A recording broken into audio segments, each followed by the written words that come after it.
Good day, everybody. How's it going this week? Well, this week, since not too much in the idea of current events has come up, it's winter time. We're all hunkered down and hibernating, apparently.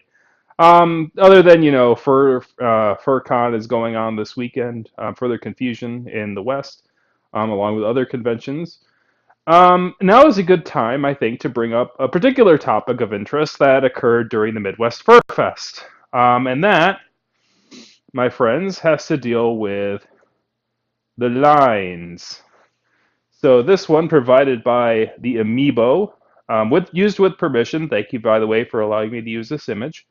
The undead medic from Furry Amino took this image of the Reg line in the ballroom. Now, what you're looking at here is like maybe 1/6 of the line. Like it went out the door, around the hallway, um, around the hallway, back into the lobby, took a quick turn into the freight room, did another like 12 bends, and then went out into the main lobby again, and then had like another 5 bends. So basically, it looked like the those old diagrams of the digestive system that you would have in in um, your old like biology classes with like the small intestine and the large intestine. Yeah, it sort of looked like that, and with about the same amount of processing time. Took about 2.5 hours for me to get from one end of the line to the other as a pre-registered individual. Normal class badge. I wasn't sponsor or super sponsor or anything like that.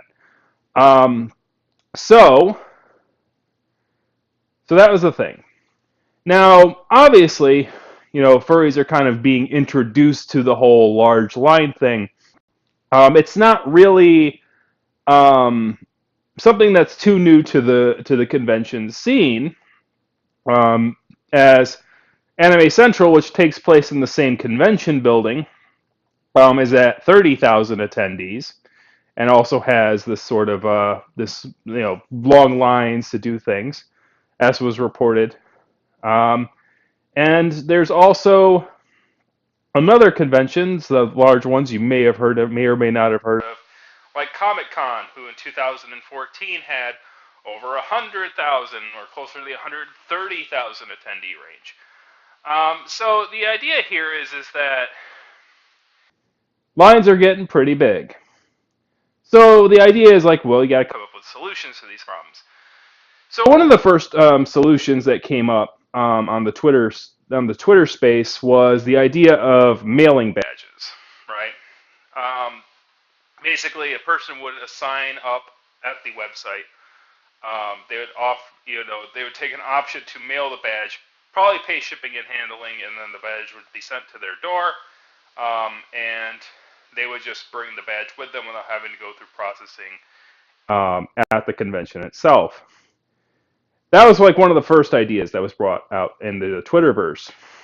Midwest Fur Fest basically shot the idea down, indicating that basically they said, well, it's a security issue. We check your ID at the door. We check your ID to make sure you're, the proper person's picking up the badge, and that this person's responsible for this badge, and et cetera, et cetera. Which is a fair point. Security is a very important thing.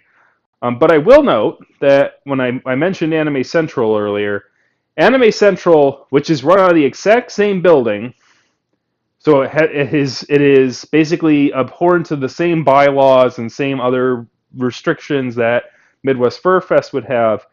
Also, has a registration thing, but they have an option to mail the badge out, and basically the person would pay $2 and the badge would go out to them. How they make that work to keep it secure and make sure that the person's ID is properly tied with the badge, I don't know. That's something you would have to contact Anime Central about. And I think that's a very important thing to bring up, is that when dealing with our growing problem in the furry fandom, it might be important to reach out to or deal with people who have worked other conventions that are larger. And there is like some overlap where there are people who work in furry logistics for furry conventions, who do work those other conventions in the local area. So there's probably people on staff for Midwest Fur Fest who, for example, work Anime Central, et cetera, et cetera. So being able to sort of go about and do that, you know, would probably be for the best of interests. But to me, it's like um, there's another idea that I have, but we'll get into that as sort of a finale.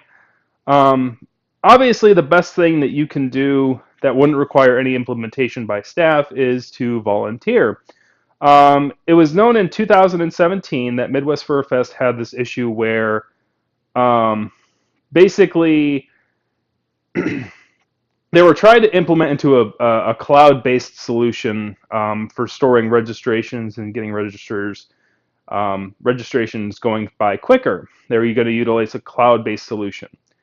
Unfortunately, the internet slowed to a crawl because all the furries showed up. I called it a similar sort of situation as like the Pokemon Go situation that happened in Chicago that very year, where they had like this Pokemon Go gathering in the park, and like the internet slowed to a crawl. So basically, all the special things that were going to happen there kind of got sidelined because the bandwidth kind of went.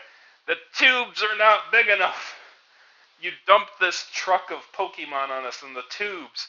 The tubes can't handle it. And same thing, furry showed up at Midwest Fur Fest 2017, and all of a sudden the cloud-based solution that they had tested slowed to a crawl because all the furries came and gobbled up all the bandwidth, or something like that. I think that was what happened. That's my assumption.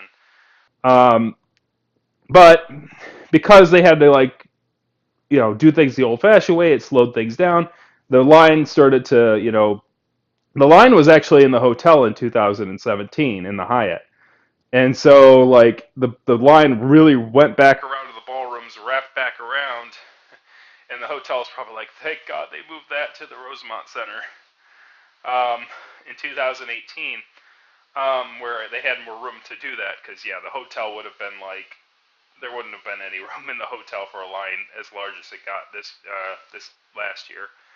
But anyways, like the issue here was, like people wanted to volunteer. They're like, you know what, I'm going to volunteer, and they decide that day, like with the log lights, is like, I might as well volunteer. I want to volunteer because there's obviously a need. But unfortunately for those people, bless their hearts, unfortunately they had to be declined because there is a process for Midwest Fur Fest when they are bringing on staff, particularly for registration volunteers, because registration volunteers are dealing with sensitive information about attendees, and they want to make sure that they could do a background check on people who are helping in order to make sure that they're not going to do anything unsavory or don't have any history um, of amoral sort of behavior when it comes to dealing with sensitive information. So most of them were declined. The lesson to that is we know that there's like a lot of people waiting in line to get badges. To me, it makes sense that now if you know that you're going to be at Midwest Fur Fest this year already, and you're not doing anything on Thursday, and let's face it, you're not doing anything on Thursday, all right? Then you or not have to, but you probably should consider, it's like, well, if I'm going to stand up or stand in the line for like 2.5 hours, why don't I just show up and spend maybe 4 hours, helping people pass out badges, and, hey, I'll get my badge earlier, I'll help out the convention, I'll help other people get their badges. But there's obviously limits to that. Obviously, everyone can't volunteer because then it's like then people will be lining up to volunteer, and then we're back to square one. And there's only like so much room that you can have tables and have people helping pass out badges before things get overcrowded in that section and slows things down. There's a ratio, in other words. There's got to be a good ratio of how many people are volunteering to help register badges and help get badges out versus attendee count, and what's the most efficient ratio for that. But obviously, the more the merrier, the more the help. that is offered, the better off that they are. They could always just go, we got enough people. And if they say you got enough people, that means things are going to be better, right? So that's the simplest solution. Very, very easy, very bare bones. Help with the process, help with the process. So there's a third option that kind of came up in my mind during the line thing and sort of getting it together. The mailing of the badges is all well and good as a concept or an idea, but I think I want to take it one step further. And I think this final step, and for any of you sharing this video around, this might be the time to make the time marker. Because this is the one that I think is going to change a lot of things. Because here's the reality. Those super nerds at like the Comic-Con don't even do this. And it's a really good idea. And I think it will help them too. Shh, don't tell them. It's a furry secret. They have to go to the furries to get a solution to their problems. Here we go. So here's the idea.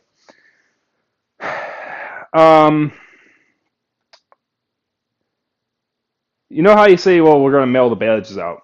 Well, in order to do that, you got to sign up and do this. By the way, doing research for this, I actually went to the Comic-Con website to try to register up until the point of payment, because it's like I don't have no interest in going to Comic-Con, but I was interested to see sort of the style in which they had made their thing.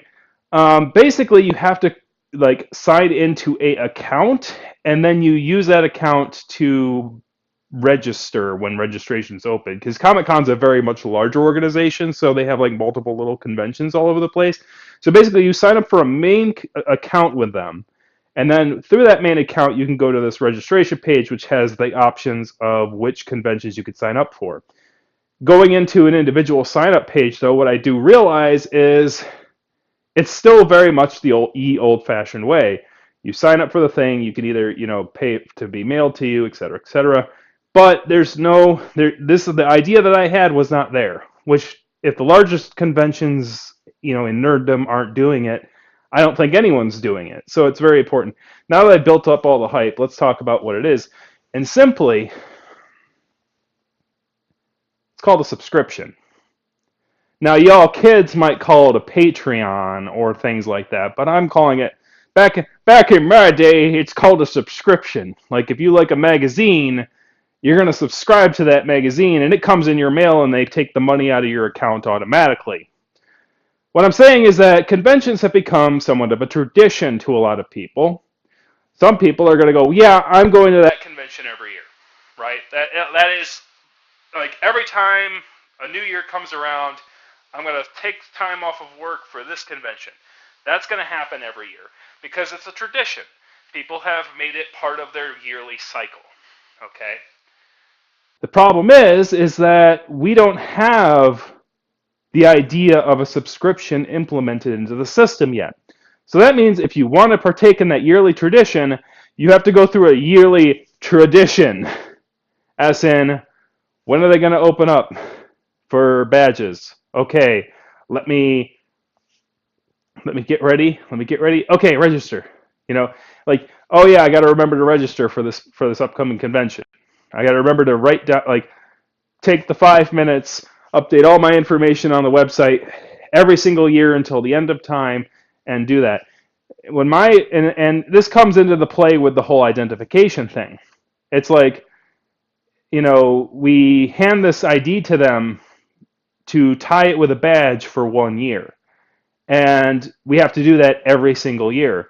And the people, even before the lines form, have to go through everyone's form that they send in to register for the year every single year, look for bad names, make sure the bad names get tossed out, do all this other stuff. And it's like, guys, you could save yourself a lot of time and a lot of effort by because here's the thing, it's kind of funny. Comic-Con's already kind of halfway there. They already have people who have registered their name, their address, and all that primary information into an account that's not tied to the convention at all, and then people use that made account to register for the convention. So that probably quickens the process. So you can go to their 3 conventions, not fill all that information over and over again. Why not take it one step further? Why not make it so that you can go, okay, I know I'm going to this convention every year. I'm going to subscribe to this convention. Every year at this date, they will take the money for a whichever level badge I want. So let's say I want to do a primary level badge, like I want to do a standard level badge every year. If I want to upgrade later, I'll upgrade later. So I put in standard, subscription, go. Or you could do a sponsored subscription. It's like, I really like this convention. I'm gonna upgrade my badge to the sponsor level, and I'm gonna do that every year. Um, and then every year at the same time, they're gonna take that money away from away from the account, or charge it to the card that I registered them for.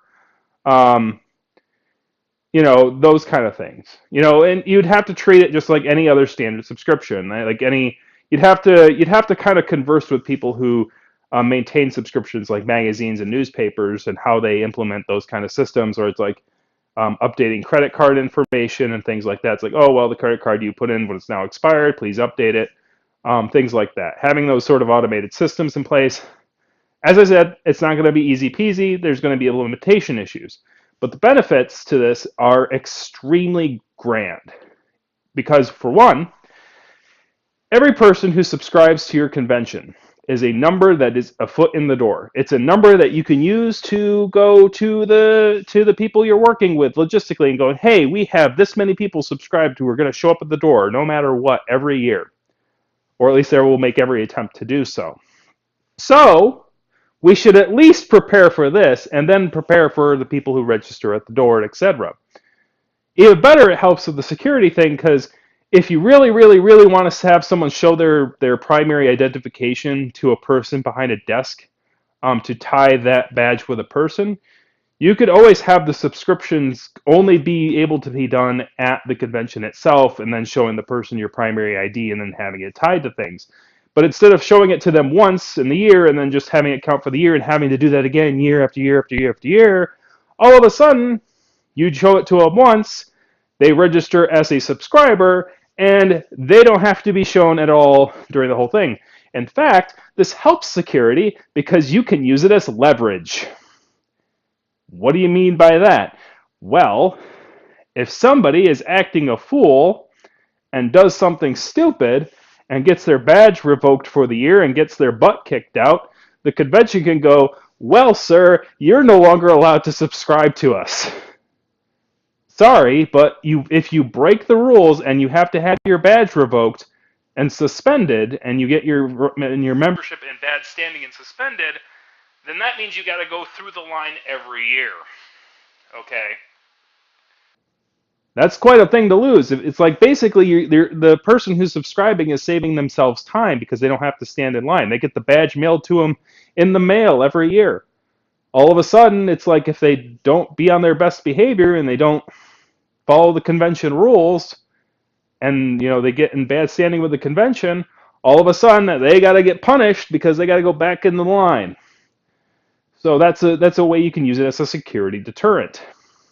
Instead of punishing everybody else by making everybody stand in line because some bad actors are there, instead, you find out who the good actors are, you allow them to subscribe to your convention, and if those good apples become bad apples and get spoiled, then, treat them like the bad apples, right? This is the concept of creating good policy, is, making sure you're punishing you're punishing good people, well, only if they like that. You're punishing bad people while good people are not being punished adversely because of the bad actors. Because there are bad actors, and of course that means that you want to make sure that they go through a security point.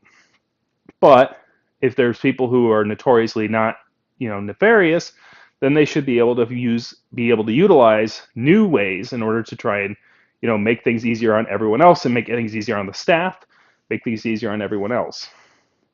Even better yet, you can add sort of little bonuses for subscribers and things like that. Like instead of, like if you were to say, well, I want this badge mailed to me, and where Anime Central charges $2 to do that, for subscribers, you can go, well, you get free. You have to pay the full badge price, but you get free, shipping for your badge to the address that was on that primary identification that you used to show us who you were. And if you're going to do it that way, then obviously there's got to be ways that you can change their address on their information. There's a lot of logistics that'll go behind it. Obviously, it's not going to happen overnight. Obviously, it might take a few years to implement. And obviously, it's going to take a few years to get the ball rolling on a system like this because you need people to subscribe, and then it'll have a noticeable impact over a few years, which is why volunteering is the first line of defense. So if you go back to that particular thing, that's sort of important in the short run. In the long run, having an implementation where you are doing a subscriber-based thing. If you want to go really crazy, here's a really crazy pie in the sky idea. You know the concept of people having to sit there and register for the hotel rooms? What if you offered a benefit to the subscribers where they could, like, have priority boarding into the hotels or auto book? If you want to be really crazy, auto booking. Like, go, give me a hotel room, and this is the hotel room style I want, right? To people who are subscribing. What if you did that? What if you said, do you want us to auto book a hotel room? Sure. Here's what's your credit card information so that we can give it, like, we can work with a hotel to do that. That obviously would be like a real pie in the sky sort of like woo idea. Like, it would take logistics, a lot of data sharing and things like that, and that can get very, very hairy. So obviously that might not be even doable, right? But it's an idea, and I think that it wouldn't be something that obviously the person who is subscribing would have to be okay with you sharing that information to the hotel. But I think they would be okay with it if it kind of ensured that they have, like, at least a place to, like, do at the hotel, right? And if somebody is subscribing at the attendee level and the super sponsor level, you might be able to do priority on them. Staff, and obviously would be a priority in that thing. You guys kind of probably already do this sort of thing for staff already, where you give staff priority bookings at the hotels so that you can have staff on site and things like that. What I'm asking here with the subscription thing is the idea of sort of trickling that down a little bit to the attendees, and offering those things. Maybe if a subscriber is a dealer, right? If a subscriber is a dealer, maybe they get first sort of dibs at the dealer's den, or first sort of dibs, at the artist alley or things like that, as opposed to a non-subscriber. So things like that, the things that ease of life sort of things that, could make for a better convention, make things more efficient for your staff even, and make things so that it's going to be, and here's the thing, when it comes to implementing something like this, that a lot of people have to understand, implementation takes time and effort. It takes a lot of work to get things moving in that kind of direction. But I think if we can move our system away so that we're avoiding, this is the con situation. Any ideas in moving in the direction that people have to deal with less strains, less lines, and less dealing, like, the less line wranglers we need, the less, like, people that we have to have manning the desk, means the more that we could expand the convention in other ways. Obviously, there's always going to be crowding issues and line issues, and those are always things that are going to have to be dealt with. Just so you know, particularly when, like, conventions get larger and larger, logistics and those things are always going to be somewhat of a challenge. But if we could come up with creative solutions to remove some of that stress and some of that challenge, I think that overall we'll not only create a better convention experience for furries, but maybe pave the way for other nerd conventions to take notice and come up with their own solutions in order to better experience for their brand of nerds. And of course, they'll take all the credit for it. Of course they will, because furries are weird. Furries are weird, man. It was our idea, man. We came up with it first. And anyways, I don't care. Like, as long as, like, if the idea gets passed around, it gets passed around. If people want to implement it, if a non-furry convention wants to implement it, fair enough. Like, because having it show up in practice, I think would be a great opportunity. Even if it's not a furry convention that does it first, but having that opportunity to see, like, if there's ideas that could be implemented to make the lives easier for the convention attendees and the fans, I think it'd be we all our little nerd cliques will be stronger for it. And and whether or not that clique is furries or gamers or comic nerds, like albeit to me, like improving things, improving systems is something that we as a species should have fun doing. All right. But anyways, that's enough for this week. That was this week's topic. Thank you very much for watching. If you like this content, kick the subscribe button, or click the ding-a-ling-a-ling bell, um, and kick a comment in the comment section. Any ideas that you have that weren't really listed here about improving line flow and things like that for our larger conventions? Or what do you think of any of the ideas presented here? I'd be glad to hear from anybody who is either just a fan or staff or anything else.